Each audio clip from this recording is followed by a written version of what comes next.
Hello, families. This is Mr. Gallagher, kindergarten teacher in room 103 at Bryant. Hello, Bryant Hawks, new families. In the Jumpstart schedule that I kind of suggested to the team that we use and we're using right now is each day for us is to have a kind of personal exchange with the students, have something that's kind of driven by content, and then something that's also directed to families and parents especially. And so this is my first one. I'm the extremely talkative and chatty Mr. Gallagher, so you either might want to parse out your time or get some snacks and some drinks and sit back and let's hang out.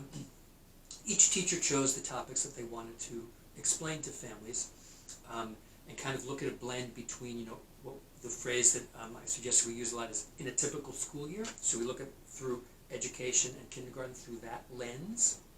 And then the idea of what's happening now with remote learning, which is new for all of us.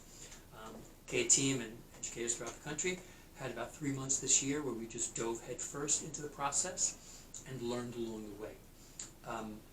The districts will be providing us information about what the next year looks like, but I wanted to explain some pieces about the kindergarten experience to you, both in a typical year and then in light of the remote learning as a way of helping you understand. I always feel like one of the jobs of kindergarten especially is that we provide the opportunity for family to buy into education and lifelong learning. And so that's the process that I'm choosing to do today. I'm someone who had the good fortune of being able to literally teach something in every single grade level from kindergarten up to graduate school.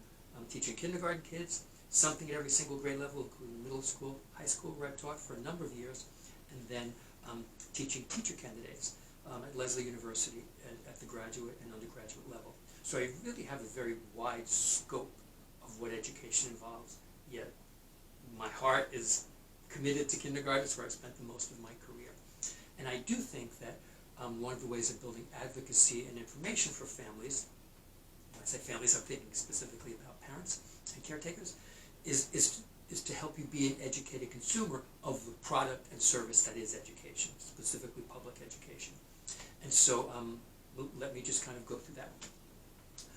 I'm a person who grew up in the Bronx.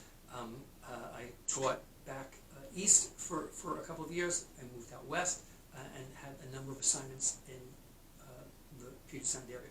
I've taught in two states, I think it's 7 or 8 districts, and K, 16 plus. But kindergarten is just fantabulous. There's just nothing about it, and I recognize and understand why so many people say, I'll teach grades 1 through 12, but I won't do kindergarten, because it really is an extremely unique experience. It's very comprehensive, inclusive, demanding. You've got plates on sticks at all times, but I think that's what is enticing to so many of us who are in kindergarten, remain in kindergarten, and stay committed to the grade level. And so the topics I chose for this first one, this is probably going to be a longer one than the others, just warning you now, is the idea of what the K academic year is. I'm going to be looking to the side a little bit. I've got my laptop open with my notes. Of taking a look at it regardless of in a typical year and a remote year, and I'll reference those back still, but let's just kind of look at what that the kindergarten year looks like. Our classrooms, as almost all are or should be, are standards-based. Common Core Curriculum is the standards that went into effect 10 years ago or so, and are used and drive the instruction that we have in Seattle. We start with the standards, the goals that students have for the end of the school year. And then district adoption committees reviews curriculum that supports those standards, and then we adopt those curriculums. ELA, English Language Arts, math, and this year our new rollout is science. The ELA is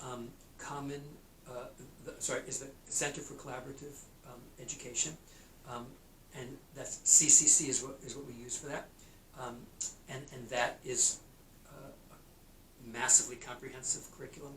Sorry, Center for Collaborative